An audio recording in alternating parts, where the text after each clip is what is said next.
Ya, oke. Bismillahirrahmanirrahim. Assalamualaikum warahmatullahi wabarakatuh ya.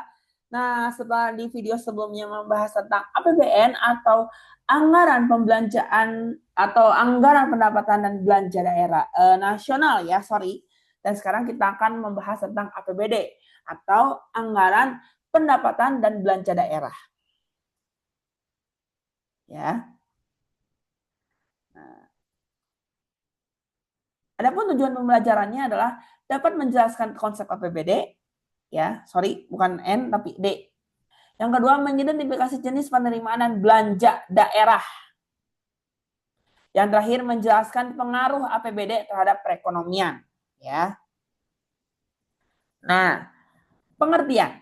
Menurut Permendagri atau Peraturan Menteri Dalam Negeri nomor 21 tahun 2011, APBD atau anggaran pendapatan dan belanja daerah, ya, adalah rencana keuangan tahunan pemerintah daerah yang dibahas dan disetujui oleh pemerintah daerah dan DPRD serta ditetapkan dengan peraturan daerah.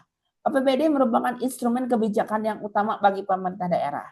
Anggaran daerah juga digunakan sebagai alat untuk menentukan besar pendapatan dan pengeluaran.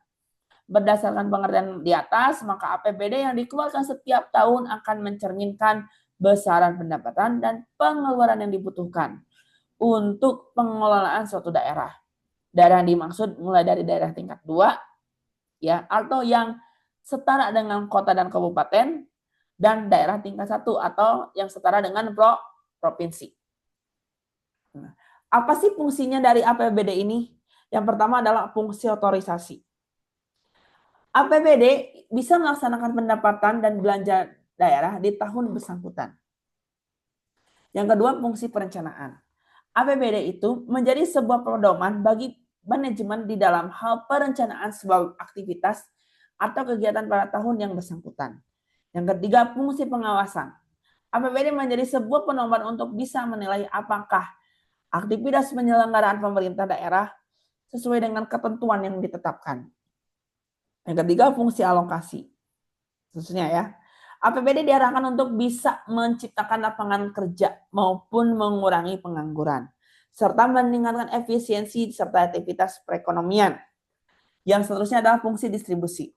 APBD adalah uang rakyat, maka penggunanya pun harus digunakan untuk memakmurkan dan mensejahterakan rakyat di daerah yang bersangkutan. Yang terakhir ada fungsi stabilitas. APBD menjadi alat ukur untuk memelihara dan mengupaya keseimbangan fundamental perekonomian pada suatu daerah. Nah, adapun tujuan dari pembentukan APBD ini adalah yang pertama, membantu pemerintah daerah mencapai tujuan fiskal. Yang kedua, meningkatkan pengaturan atau juga koordinasi tiap bagian yang berada di lingkungan pemerintah daerah. Yang ketiga, menciptakan efisiensi terhadap penyediaan barang dan jasa. Yang terakhir adalah menciptakan prioritas belanja pemerintah daerah. Nah, bagaimana sih mekanisme penyusunan APBD? Nah, kita bahas. Sama sih dengan halnya APBN, ya. Yang pertama itu adalah pemerintah daerah, ya, menyusun rancangan anggaran pendapatan dan belanja daerah. Terus pemerintah daerah mengajukan RAPBD itu kepada DPRD untuk dirapatkan apakah RAPD tersebut disetujui atau tidak. Jika DPRD memutuskan untuk menyetujui, maka RAPBD itu akan disahkan menjadi apa? Menjadi APBD. Kalau jikanya tidak disahkan, ya tetap gagal dan menggunakan APBD tahun sebelumnya. APBD ditetapkan dengan perda paling lambat 1 bulan setelah APBN disahkan. Perubahan APBD ditetapkan dengan perda dengan paling lambat 3 bulan sebelum berakhirnya anggaran. APBD yang telah ditetapkan dengan perda pemerintah daerah ya, diserahkan kepada gubernur bagi pemerintah kota dan kabupaten dan kepada presiden melalui Mendagri bagi pemerintahan provinsi.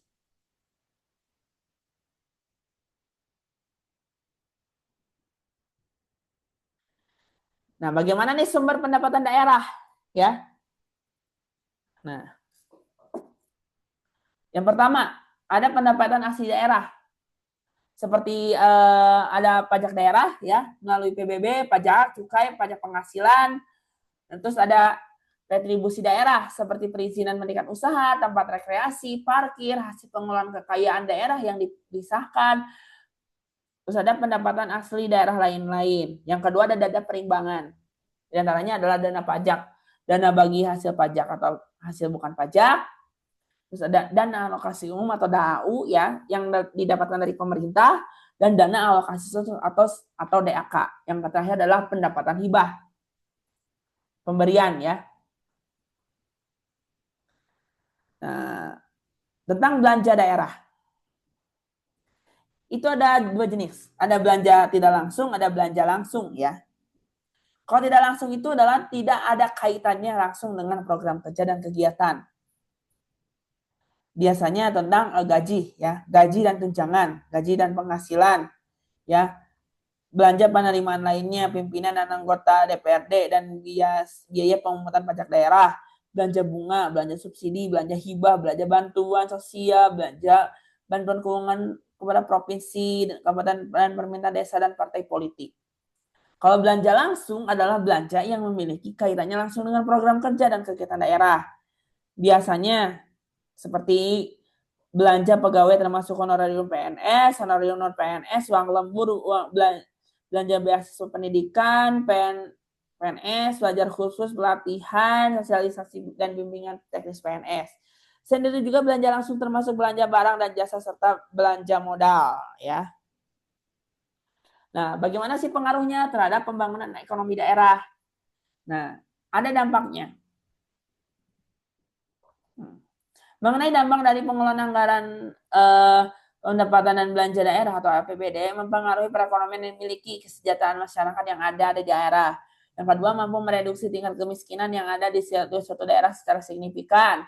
Yang seterusnya mempengaruhi terhadap pengangguran atau penanggulangan masalah ya. Sorry, bukan pengangguran tapi pengurangan atau penanggulangan masalah pengangguran yang dimiliki daerah masing-masing. Terus yang terakhir mempengaruhi tingkat pertumbuhan ekonominya secara signifikan melalui dana alokasi APBD. Oke, sekian yang Bapak sampaikan. Kita next video akan membahas tentang salah satu dari hasil ya, atau dari sumber pendapatan dari APBN dan APBD, yaitu tentang pajak ya. Terima kasih. Kita ketemu lagi di next video. Bye bye.